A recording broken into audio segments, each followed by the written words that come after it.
స్పర్మియా అదే వీర్యంలో కణాలు లేని వారికి హార్మోన్ ఇంజెక్షన్స్ రెగ్యులర్గా ఇస్తుంటారు. హార్మోన్ ఇంజెక్షన్స్ ఇవ్వడం వల్ల ఎంతవరకు ఇంప్రూవ్మెంట్ ఉంటుంది? సో ఈ మగవాళ్ళలో ఈ హార్మోన్ రీప్లేస్మెంట్ థెరపీ అనేది ఒక లిమిటెడ్ రోల్ మాత్రమే ఉందన్నమాట. సో ఈ లిమిటెడ్ రోల్ ఎక్కడ అంటే ఇందాక చెప్పినట్టు మన బ్రెయిన్లో పిచ్యూటరీ సైట్ నుంచి, తర్వాత అదేవిధంగా హైపోథెలామస్ నుంచి, తర్వాత పిచ్యూటరీ, తర్వాత అక్కడి నుంచి మన టెస్టిస్ నుంచి ఒక యాక్సెస్ అనేది ఉందన్నమాట.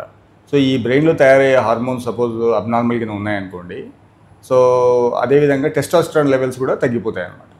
సో ఈ తగ్గిపోయినప్పుడు మనం ఏంటంటే ఇండైరెక్ట్గా మనం ఎప్పుడైతే ఈ బ్రెయిన్లో తయారయ్యే హార్మోన్స్ హెచ్సిజీ, తర్వాత ఎఫ్ఎస్హెచ్, ఎల్హెచ్ ఇవి ఎప్పుడైతే మనం సప్లిమెంట్ చేస్తామో టెస్టోస్టెరాన్ ఆటోమేటిక్గా పెరుగుతుంది. అదేవిధంగా టెస్టోస్టెరాన్ పెరిగినప్పుడు లిడిక్ సెల్స్ స్టిమ్యులేట్ అయ్యి Leydig cells they will produce the ఈ స్పర్మ్స్ అనేది ప్రొడ్యూస్ చేస్తుంది అన్నమాట.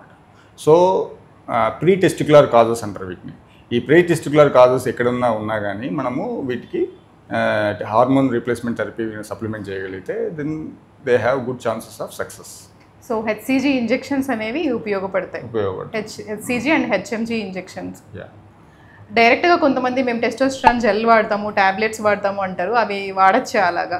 సో అది అబ్సల్యూట్ కాంట్రాఇండికేషన్ అండి. ఏంటంటే మనకు ఎండోజీనస్ టెస్టోస్టెరాన్ లెవెల్స్ పూర్తిగా తగ్గిపోయేసి టెస్టిస్ అనేది కంప్లీట్గా అట్రోఫీ అయిపోతుంది అనమాట. సో ఇర్రివర్సిబుల్ డ్యామేజ్ కూడా ఒక్కొక్కసారి అయ్యేదానికి కూడా ఛాన్సెస్ ఉంటాయి. సో అందువల్ల ఏంటంటే డైరెక్ట్గా టెస్టోస్టెరాన్ అనేది ఎప్పుడు మనము పిల్లలకి కావాలనుకునే వాళ్ళకి ఎప్పుడు మనము ఇవ్వకూడదు.